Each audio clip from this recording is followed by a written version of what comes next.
Постріл!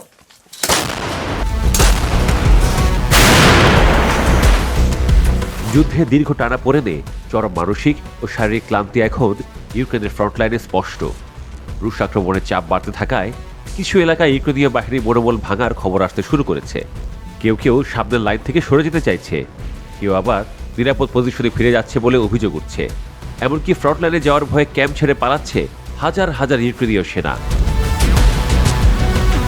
সামরিক বিশ্লেষকরা বলছেন, দীর্ঘ যুদ্ধ, গোলাবারুদের সংকট এবং রুশ সেনাদের ক্রমবর্ধমান আগ্রাসনে ক্লান্ত ইউক্রেনীয় সেনাদের মাঝে এমন হতাশা দেখা দিয়েছে। তবে কিয়েভ দাবি করছে এগুলোর মাধ্যমে বিভ্রান্তি ছড়ানো হচ্ছে।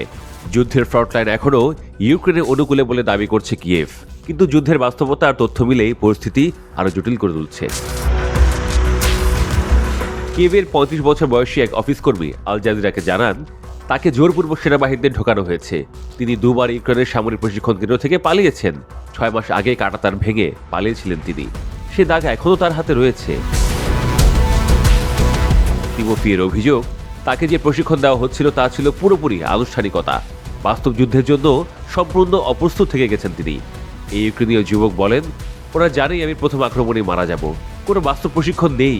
প্রশিক্ষকরা বন্দি রাখার দিকে বেশি মনোযোগী ছিলেন, কারণ প্রশিক্ষণ দেওয়ার চেয়ে ক্যাম্প ছেড়ে পালিয়ে যাওয়ার ঠেকানোতেই তাদের বেশি সময় নষ্ট হতো। তিমোফিও নামের এই যুবক জানান, তার বিরুদ্ধে এখনও পলায়নের অভিযোগও আনা হয়নি, কারণ পুরো দেশের লোকজনই সেনাবাহিনীতে যোগ না দিতে পালিয়ে বেড়াচ্ছে। কর্তৃপক্ষের পক্ষে সবাইকে খুঁজে বের করা সম্ভব নয়। গত অক্টোবরে ইউক্রেনের প্রসিকিউটররা জানিয়েছিলেন, ২০২২ সালে রাশিয়ার পূর্ণমাত্রা আক্রমণের পর থেকে প্রায় ২,৩৫,০০০ সেনা সদস্য দায়িত্ব থেকে অনুপস্থিত হয়েছেন। এমনকি ৫৪,০০০ বেশি সেনা সরাসরি পালিয়েছেন। এর বেশিরভাগই গত এক বছরেই ঘটেছে। ২০২৪ সালের সেপ্টেম্বর থেকে ২০২৫ সালের সেপ্টেম্বর পর্যন্ত ১,৭৬,০০০ সেনা অনুপস্থিত রয়েছে। এছাড়া ২৫,০০০ সেনা পলায়নের ঘটনা নথিভুক্ত হয়েছে। বিশেষজ্ঞদের মতে বিষয়টি যুদ্ধের টানাপোড়েন ও ইউক্রেনের সেনাদের মনোবল ভাঙার কঠোর ইঙ্গিত।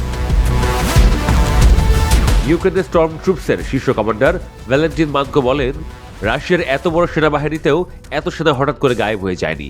প্রতি মাসে প্রায় ৩০,০০০ সৈন্য সংগ্রহ করা হচ্ছে। তবে যুদ্ধের এই দিনগুলো স্বাভাবিক রাখতে মাসে কমপক্ষে ৭০,০০০ জনবল প্রয়োজন বলেও জানান তিনি।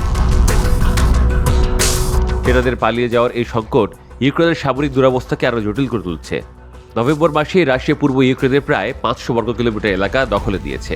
আর যুক্তরাষ্ট্রের মধ্যস্থতায় চলা শান্তি আলোচনা থমকে আছে। এই পরিস্থিতিতে সেনাদের পালিয়ে যাওয়ার ঘটনা বাড়ায় গভীর এক দুর্দশার মধ্য দিয়ে যাচ্ছে ইউক্রেন।